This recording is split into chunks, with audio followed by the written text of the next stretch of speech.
বন্ধুরা, আমার এই চ্যানেলে আপনাদের স্বাগত। আপনাদের সঙ্গে আমি ঋষিকেশ। রিন নিউজে আপনাদের স্বাগত। আজকে যে ভিডিও করব সেই ভিডিওটি অতি অবশ্যই পেহেলগামে যে ঘটনা ঘটেছে সেই ঘটনার পরিপ্রেক্ষিতে আমার এই ভিডিও। যদিও এই নিয়ে আমি তেমন কোনো ভিডিও করিনি, কারণ এই ব্যাপারে আমার মনে হয়েছে যে যে ন্যক্কারজনক যে ঘটনা ঘটেছে তাতে সরকার যে ধরনের পদক্ষেপ করবে করুক, সেদিকে আমাদের প্রত্যেকেরই সমর্থন রয়েছে। পহেলগামে যে জঙ্গি হামলার ঘটনা, তাতে ২৭ জনের মৃত্যু, মর্মান্তিক ঘটনা। পর্যটকদের ওপর গুলি চলল, এতজন পর্যটক মারা গেল, তারপরে বেশ কয়েকটা দিন কেটে গেল। সরকারের পক্ষ থেকে, ভারত সরকারের পক্ষ থেকে একাধিক পদক্ষেপ করা হয়েছে, যার মধ্যে সিন্ধু জলবন্টন যে চুক্তি সেটাকে স্থগিত করে দেওয়া, অর্থাৎ মোদ্দা কথা এই জল যাতে পাকিস্তানে না যায় সে ব্যাপারে পদক্ষেপ করা।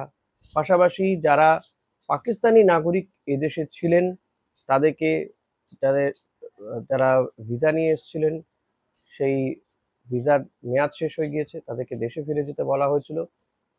ম্যাক্সিমাম পাকিস্তানি নাগরিকই হয়তো এতক্ষণে দেশে ফিরে গিয়েছেন।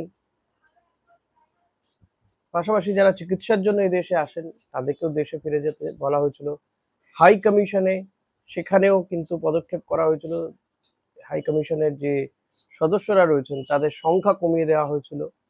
এই ধরনের একাধিক পদক্ষেপ করেছে ভারত সরকার এখনো পর্যন্ত, এবং মোটামুটি সোশ্যাল মিডিয়াতে বলা যেতে পারে যুদ্ধ বেঁধে গিয়েছে, এমন একটা রবও উঠেছে।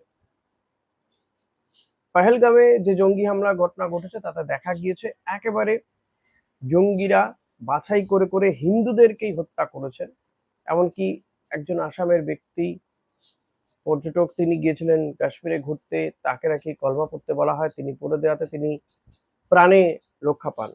অর্থাৎ এটা ইসলামিক মৌলবাদীদের বা ইসলামিক জঙ্গিদেরই কাজ, এবং বাছাই করে হিন্দুদের হত্যা করা হলো। খুব স্বাভাবিকভাবেই দেশ জুড়ে একটা হিন্দু বাঁচাও, হিন্দুদের উপর আক্রমণ, এই রব উঠেছে, যেটা গত কয়েক বছর ধরে রয়েওছে। আর তাতে এই ঘটনা বা এই জঙ্গি হামলার ঘটনা, তাতে বলা যেতে পারে অনুঘটকের কাজ করছে, সেটা আরো দ্বিগুণ বেড়ে গিয়েছে। কিন্তু আমার প্রশ্ন, যে এই জঙ্গি হামলা ঘটলো কেন? জঙ্গিরা কেন বাছাই করে হিন্দুদের মারলো? কাশ্মীরে কেন এই জঙ্গি হামলার ঘটনা ঘটলো?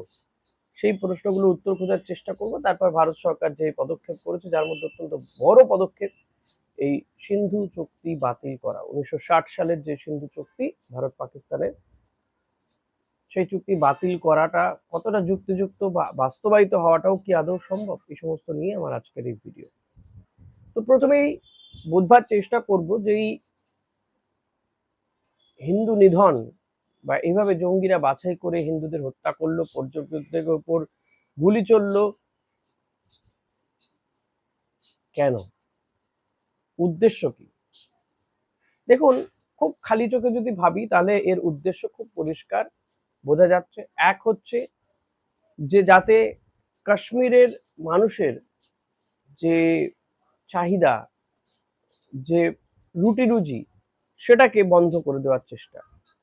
পর্যটন ব্যবসা কাশ্মীরের অর্থনৈতিক বা অর্থনীতির মূল ভিত্তি, সেটা যাতে একেবারে চৌপাট হয়ে যায়, মাটি হয়, সেটারই ব্যবস্থা। কারণ কাশ্মীর ধীরে ধীরে ছন্দে ফিরছিল, পর্যটকরা যাচ্ছিলেন, এবছর প্রচুর পর্যটক ভিড় করেছিলেন। ইনফ্যাক্ট আমারই জানাশোনা বহু বন্ধুরা গিয়েছিলেন, অনেকে যাবেন ভেবেছিলেন, ইনফ্যাক্ট আমিও হয়তো যেতাম। আমাদেরও একটা বছরের শুরুর দিক থেকেই, বলবো কেন, গত বছর থেকে একটা প্ল্যানিংও হচ্ছিল যে আমরা কাশ্মীর যাব, এই মার্চ এপ্রিল নাগাদে যাওয়ার কথা ছিল, এ নিয়ে হয়নি যাওয়া। তো এরকম বহু মানুষই, বহু বাঙালি পর্যটক যান। আর একটা বিষয় বলবো, যে এই যে পর্যটকদের হত্যা করা হলো, তার মধ্যে কিন্তু একজন বিদেশি পর্যটক রয়েছে, নেপালের বাসিন্দা। অর্থাৎ এর একটা উদ্দেশ্য যদি হয় পর্যটন ব্যবসাকে ধ্বংস করে দেওয়া, কাশ্মীরকে কোনোভাবেই স্বাভাবিক ছন্দে ফিরতে দেওয়া যাবে না। কারণ পর্যটন ব্যবসা কাশ্মীরে ফুলে ফেঁপে উঠলে পর্যটন ব্যবসার সঙ্গে যুক্ত হবে কাশ্মীরের যুবক যুবতীরা। তারা আবার বন্দুক ছেড়ে দিয়ে ধীরে ধীরে স্বাভাবিক ছন্দে ফিরে আসবে। কেউ ফুটবল খেলবে, কেউ ব্যবসা করবে, কেউ পড়াশুনো করবে, সেটা হতে দেওয়া যাবে না। কাশ্মীরকে অশান্ত রাখতে হবে, এটা মূল উদ্দেশ্য। একটা উদ্দেশ্য, আর একটা উদ্দেশ্য এই যে হিন্দুদের বাছাই করে নিধন করা, তার কারণ হচ্ছে ভারতবর্ষে এই মুহূর্তে একটা হিন্দু জিগির উঠছে, সেটার মাধ্যমে যাতে হিন্দু মুসলিম যে এই বিষয়টাকে বজায় রাখা, বরং আরো ত্বরান্বিত করা, বৈষম্যটাকে আরো বাড়িয়ে দেওয়া এবং এই বিভাজনটাকে বাড়িয়ে দেওয়া, বিভাজনটাকে আরো চওড়া করার একটা চেষ্টা। তো এই চেষ্টা কারা করতে পারে, এই জঙ্গি হামলা কারা ঘটাতে পারে? ভারত সরকার বলে দিয়েছে যে, বা সরকারি দল বা বিভিন্ন মাধ্যম থেকেও শোনা যাচ্ছে যে পাকিস্তানের জঙ্গিরাই এদেশে এসেছিলেন এবং তারা এসে এখানে যে জঙ্গি সংগঠন রয়েছে তাদেরকে প্রশিক্ষণ দেয়, প্রশিক্ষণ দিয়ে তারপরে এই হামলার ঘটনা ঘটে এবং তাতে বেশ কিছু স্থানীয় নাগরিক, এমনকি পুলিশ কর্তাও জড়িত, জঙ্গিদেরকে আশ্রয় দেওয়া বা তাদেরকে এই কাশ্মীর থেকে বেরিয়ে যেতে। ইতিমধ্যেই একজন ডিএসপি পদমর্যাদার অফিসারকে গ্রেফতারও করা হয়েছে। তো আমার কয়েকটি বেসিক প্রশ্ন রয়েছে, সেই প্রশ্নগুলোর উত্তর খোঁজার চেষ্টা করবো, যদি আপনাদের কারো কাছে থাকে সেই উত্তরগুলো দেবেন, আমাকে দয়া করে কমেন্ট করে দেবেন। এক, বলবো যে এই কাশ্মীরি জঙ্গিরা আমাদের দেশে ঢুকলেন কি করে? আমাদের দেশে ঢুকলো কি করে এই কাশ্মীরি জঙ্গিরা, যেখানে ভারত সরকারের পক্ষ থেকে বারবার বলা হয়েছিল যে দুটো ইস্যুতে বিশেষ করে জোর দেওয়া হয়েছিল যে নোটবন্দি করা হচ্ছে কারণ জঙ্গিদের হাতে যাতে টাকাটা না যায়, সাপ্লাই বন্ধ হয়ে যায়, সন্ত্রাসবাদ নির্মূল করতে নোটবন্দির দরকার। নোটবন্দির অনেকগুলো বলা হয়েছিল যে এই কারণে নোটবন্দি করা হচ্ছে, কালো টাকা ধ্বংস করার জন্য, দেশে ফিরিয়ে নিয়ে আসার জন্য, প্লাস হচ্ছে সন্ত্রাসবাদ নির্মূল করার জন্য, প্লাস হচ্ছে দুর্নীতি একেবারে বিলুপ্ত করে দেওয়ার জন্য। কিন্তু আখেরে দেখা যাচ্ছে কোনো কিছুই কিন্তু ফলপ্রসূ হয়নি। একমাত্র অনেক বেশি আমরা ডিজিটাল হয়ে উঠেছি, ডিজিটালাইজড হয়েছে পদ্ধতিগুলো, মানুষ এই অ্যাপ, ইউপিআই এই ব্যবহারটা বাড়িয়েছে। আদারওয়াইজ এগুলো কোনোটাই কিন্তু যে প্রতিশ্রুতি দেওয়া হয়েছিল কোনোটাই ফলেনি। এই হামলার পরে তো আরো ভালো বোঝা যাচ্ছে যে নোটবন্দির যে বলা হচ্ছিল সন্ত্রাসবাদ নির্মূল হবে, সেটা হয়নি। ৩৭০ ধারা যখন বাতিল করা হলো তখনও বলা হয়েছিল যে কাশ্মীরে একেবারে জঙ্গিদের, সন্ত্রাসবাদীদের কোমর ভেঙে দেওয়া হবে। প্রধানমন্ত্রী নরেন্দ্র মোদী তিনি বারবার বলেছেন কাশ্মীরে জঙ্গিদের কোমর ভেঙে গিয়েছে, কিন্তু সত্যিই কি ভেঙেছে? সেটা তো এই হামলার পরে বোঝা যাচ্ছে সত্যি ভেঙেছে কি ভাঙেনি। এতদিন ধরে একের পর এক জঙ্গি ঘাঁটি সেখানে গড়ে উঠেছে, পাকিস্তান থেকে আর্মস অ্যামুনেশন নিয়ে এসে জঙ্গিরা প্রশিক্ষণ দিয়ে দিল, বর্ডার সিকিউরিটি ফোর্স কিচ্ছু করলো না, কেউ কোথাও বাধা দিল না। এখন দেখা যাচ্ছে একের পর এক জঙ্গি ঘাঁটিগুলো গুড়িয়ে দেওয়া হচ্ছে, কোনো জঙ্গির বাড়িতে হামলা চালিয়ে ধ্বংস করে দেওয়া হচ্ছে। এতদিন তাহলে কি হলো?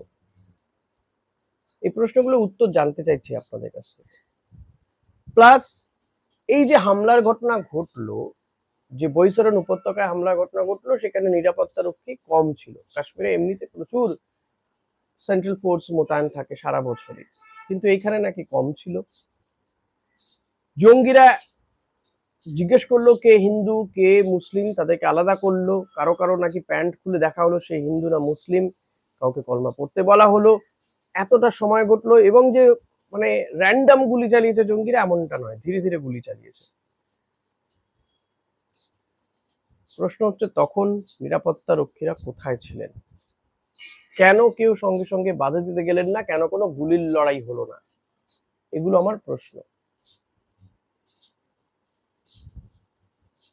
আমি যদি ধরেও নিই যে পাকিস্তান থেকেই হামলা হয়েছে, সেটা ধরেই কিন্তু এই প্রশ্নগুলো করছি যে পাকিস্তান থেকে হামলা হয়েছে, পাকিস্তান আমাদের চরম শত্রু, চির শত্রু, তাদেরকে এখনো পর্যন্ত তাদের বিরুদ্ধে ব্যবস্থা সেভাবে কি সত্যিই নেওয়া হয়েছে? পাকিস্তান হুঙ্কার দিচ্ছে যে আমাদের 130টা পরমাণু অস্ত্র তোমাদের দিকে তাক করা আছে, পাল্টা হুঙ্কার হচ্ছে। কোনো সার্জিক্যাল স্ট্রাইক বা কিছু এখনো পর্যন্ত সোফার যখন আমি ভিডিও করছি তখনও হয়নি। তবে হ্যাঁ, একটা কিছু হবে হবে একটা রব উঠেছে এবং সেরকম কিছু নির্দেশিকা জারি হয়েছে যে যুদ্ধ যদি হয় সেই ধরনের তখন কোনো ভিডিও প্রকাশ করা যাবে না, সাজোয়া গাড়ি কোনো প্রকাশ করা যাবে না, এই ধরনের কিছু বিজ্ঞপ্তি জারি করা হয়েছে সেন্ট্রাল গভর্নমেন্টের পক্ষ থেকে। কিন্তু এই প্রশ্নগুলোর উত্তর কে দেবে? কেন গোয়েন্দা রিপোর্ট ছিল না কোনো? অজিত দোভাল তিনি কোথায় ছিলেন সেই সময়? তার ইনপুটস কি? এই জঙ্গি হামলাতে একজন আইবির অফিসার মারা গেল, তিনিও আমার রাজ্যের বাসিন্দা, পুরুলিয়ার বাসিন্দা। আইবি অফিসার তিনি মারা যাচ্ছেন, ভাবুন একবার। ইন্টেলিজেন্স কতটা ফেলিওর হলে এই ধরনের ঘটনা ঘটতে পারে। এর আগে আমরা দেখেছিলাম পুলওয়ামার ঘটনা, সেখানে বিপুল পরিমাণে আরডিএক্স নিয়ে ঢুকে যায় একটা গাড়ি, যেখানে সেনাবাহিনীর বাস যাচ্ছিল, তার মধ্যে ঢুকে গিয়ে বিস্ফোরণ, প্রায় 40 জন ভারতীয় সেনা জওয়ান মারা গিয়েছিল। এই ঘটনা কারা যুক্ত ছিল, কার শাস্তি হয়েছে, কে গ্রেপ্তার হয়েছে, কে বা কারা জড়িত, আজ পর্যন্ত জানা যায়নি। কেন?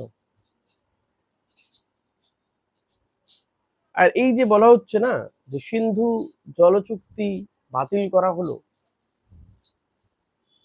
পাকিস্তানকে ভাতে মারার চেষ্টা করা হচ্ছে।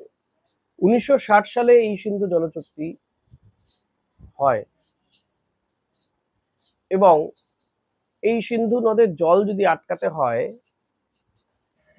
তাহলে, বা যে 6টি নদী রয়েছে তার কিছুটা অংশ পায় পাকিস্তান, কিছুটা পায় ভারত, যেটা ব্রহ্মপুত্রের জল তো আবার চীন থেকে আসছে, এরকম বেশ কিছু বিষয় রয়েছে, আমি এত টেকনিক্যাল দিকে যাচ্ছি না। শঙ্করাচার্য, জ্যোতির্মঠের শঙ্করাচার্য স্বামী অভিমুক্তেশ্বরানন্দ সরস্বতী, তিনি প্রশ্ন তুলছেন যে এই সময়ে যে হামলা হলো তখন চৌকিদার কোথায় ছিল, অর্থাৎ নিরাপত্তা রক্ষীরা, বা যদি বলি প্রধানমন্ত্রী কি করছিলেন। কারণ কখনো আপনার বাড়িতে যদি চুরি হয়, আপনার বাড়িতে যদি সিকিউরিটি ফোর্স থাকে, সিকিউরিটি থাকে, নিরাপত্তা রক্ষী থাকে, তাহলে আপনি কাকে ধরবেন আগে? যে নিরাপত্তার গাফিলতি ছিল, সেটা নিয়ে কেউ কেন প্রশ্ন তুলছেন না? তিনি প্রশ্ন তুলেছেন। তিনি বলছেন এই সিন্ধু নদের জল যদি বা স্থগিত করতে হয়, এই চুক্তি যদি স্থগিত করতে হয়, তাহলে যে পরিমাণ ইনফ্রাস্ট্রাকচার দরকার এই জলকে আটকে রাখতে গেলে, তারপর যে পরিমাণ ইনফ্রাস্ট্রাকচার দরকার সে পরিমাণ ইনফ্রাস্ট্রাকচার তো নেই। কত টাকা খরচা করতে হবে সেই পরিমাণ ইনফ্রাস্ট্রাকচার তৈরি করতে গেলে, মানে বাদ দিতে গেলে, সেটা ছেড়েই দিন, ইনফ্রাস্ট্রাকচার তৈরি করতে গেলেই সময় লেগে যাবে 20 বছর। कह रहे हैं कि हम सिंधु नदी का जल रोक देंगे। आपके पास जल को रोकने या उसको डाइवर्ट करके अपने ही यहाँ अपने ही देश में रख लेने का कोई उपाय ही नहीं। हमने विशेषज्ञों से पूछा कि अगर हम सिंधु नदी का जल पाकिस्तान में जाने से रोकना चाहते हैं तो हमारे पास क्या व्यवस्था है। उन्होंने कहा हमारे पास कोई व्यवस्था नहीं है।